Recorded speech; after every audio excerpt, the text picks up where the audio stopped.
Sander, halika nga dito. Bakit to? Naubusan tayo ng bigas. Bumili ka muna sa tindahan kahit 1 kilo lang. Sige to. Sige. To, eto na yung pinabili mong bigas. Sige, magprito ka na ng itlog doon, no? Anong gagawin ko dito sa bigas? Sander, huwag mo iluto. Akain natin ng ganyan yan.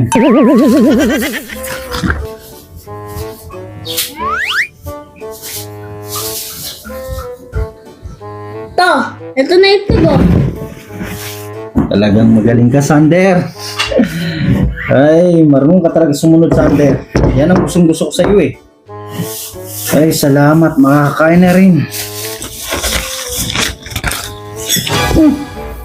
Sander, ano to? Ba't bigas pa to? To, di ba sabi mo ganyan natin kakainin nga?